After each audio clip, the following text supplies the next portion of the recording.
थांबा मित्रांनो, कारण की या रीलच्या शेवटी मी एक फार महत्त्वाची गोष्ट सांगणार आहे, ती खास करून तरुण मुलामुलींसाठी. उद्या आहे फादर्स डे, बरोबर नाही का?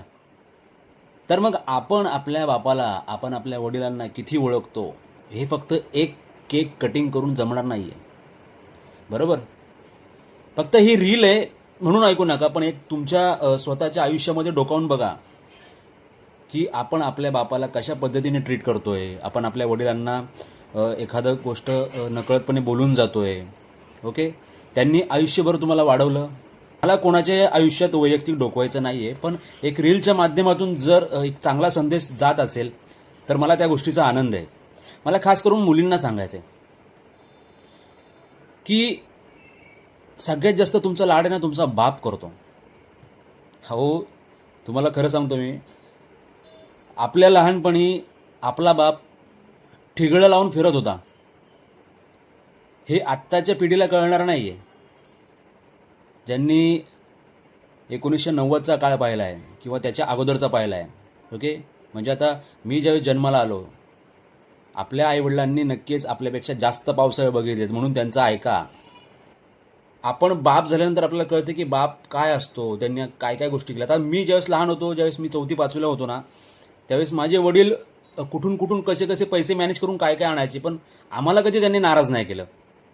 हे मी तुम्हाला खरंच सरळ सरळ सांगतो. आणि काय हवं असेल, काय नको असेल ते आणायचे, पण पैसे कुठून जुळवाजुळव करायचे ते माहीत नाही. ते मला आज कळतं की यार, आपण बाप झाल्यानंतर आपल्याला पैसे कसे मॅनेज करावे लागत आहेत. आपल्याला कोणाला सांगता येत नाही, आपल्याला कोणाला बोलता येत नाही आहे, बाबा माझ्याकडे पैसे नाही आहेत वगैरे वगैरे. पण त्यावेळी तुमच्या वडिलांनी, तुमच्या बापाने जेवढं कष्ट करून जे तुम्हाला लहानाचं मोठे केले ना, त्यामुळे तुम्ही आईवडिलांचं ऐकणं फार महत्त्वाचं आहे. तर मित्रांनो, या रीलच्या शेवटी मी तुम्हाला म्हणालो होतो की रीलच्या शेवटी एक महत्त्वाची गोष्ट मी सांगणार आहे, खास करून मुलामुलींसाठी, तरुण मुलामुलींसाठी. आई वडील हे तुमचे जन्मदाते, ते तुम्हाला काही गोष्टी सांगतात, ते तुमच्या भल्यासाठी असतं. त्यामुळे जर ही रील एखादा मुलगा किंवा एखादी मुलगी पाहत असेल ना, तर ही रील तुमच्यासाठी खास आहे, महत्त्वाची आहे. तुम्ही कुठलाही निर्णय घेताना चांगल्या डोक्याने विचार करून घ्या, किंवा आईवडील तुम्हाला सांगतायत ते त्यांचं ऐका. आणि कुठलंही पाऊल उचलताना, महत्त्वाचं, कुठलंही पाऊल उचलताना टोकाची भूमिका घेऊ नका. त्यामुळे तुमच्या आईवडिलांना त्रास होतो आणि म्हणतात ना की पॉसिबल काय होत नाही, म्हणजे शक्य काय होत नाही आहे. टोकाची भूमिका घेणे हा फक्त निर्णय नसतो, शांत डोक्याने निर्णय घेणे हा फार महत्त्वाचा आहे.